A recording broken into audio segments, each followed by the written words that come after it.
Now let's take a look at the last step or way that you can export out your tracks, and that's to export out your audio as stems. This is where you collect similar sounds together and you export that out as one process. And in the end, going through all the tracks in your project, you have multiple audio files that you can provide the video editor or producer. And this way, they can rework it if they slightly need to make some changes to the audio to fit the video in the post-production side. So let's take a look at how this is done. I want to group some similar tracks together, and then from there, we'll have some group tracks that we can choose as our stems to be exported out. So going through the top here are drums or percussion sounds. So I'm going to select them all. So it's from this groove agent to this groove agent over here. Then I'm going to jump across to my mixer. These tracks are still selected. I'm going to right click on it and say add group channel to selected tracks. This brings up the add track dialog box where you're giving the group extra details like its name and its stereo configuration. So I want it to be stereo. The audio outputs are going to be the stereo outputs. This is going to create a folder inside, and the name, let's call this drums, all in capitals. So that creates this drum group at the end. And if I solo this and play back, now if I solo this and play it back, it's only playing the drums through this group track. So let's go through the rest of the tracks. I'm going to unsolo those. And next up, following the drums are some synth sounds. So there's Retrolog, pad shop, then the pianos, and then two synths here for the second track. So what I want to do is first group together the pad sounds. So I'm going to say this, pad shop 1, pad shop 2, then let's include the piano in this. And then the pad here for the second song. So just jump across the mixer, right click on one of the selected tracks, and say add group channel to selected tracks. For this, I'm going to call pads. Now let's take a look at what we haven't included. I would say our synth. I'm going to select that synth and Retrolog over here. And then jump across the mixer, select one of those tracks, make a group for those selected tracks. So I'll give this one a name. Let's call this synths. There we go.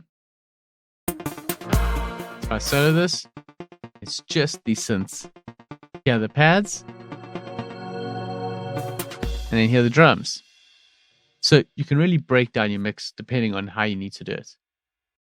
Now the last thing is the guitar lead and the sound effects. The guitar I'm going to leave by itself because I'm going to export this out as an individual instrument. And then sound effects and make a group track for them. For the name, let's just call it SFX. So we know it's sound effects and the rest are all fine. Perfect.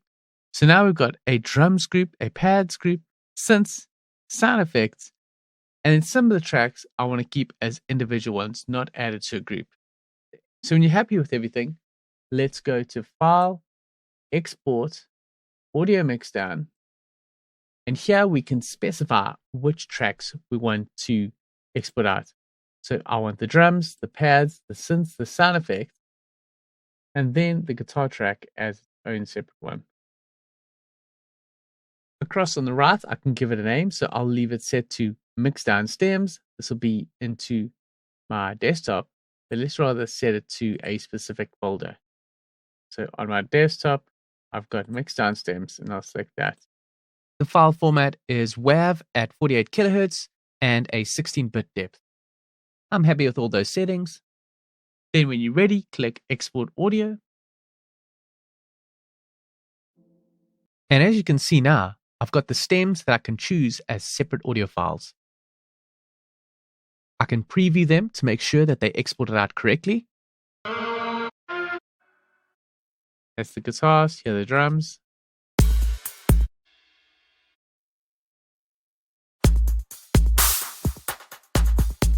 The pad sounds that go through both songs. The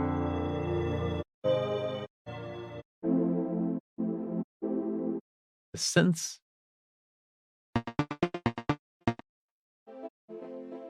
and then the sound effects. So basically, whoever's working on this project will now have 1, 2, 3, 4, 5 audio stems that they can pull in, and they've got more flexibility and options at their disposal when working with these audio mixdown stems. So if they slightly find the pads generally are a bit loud, they can take this whole pads group and drop it ever so slightly to match up with the video. So that pretty much sums everything up. We took a look from the beginning how to add a video file and choose the tempo. Then from there, we built up the instrumentation for the song that's going to accompany the video. And finally, we've ended off with some different export options. So that's how to work to video with Cubase. I hope you found this course helpful. And if you want to look at other video series on Groove 3 to expand your knowledge on Cubase, definitely check that out.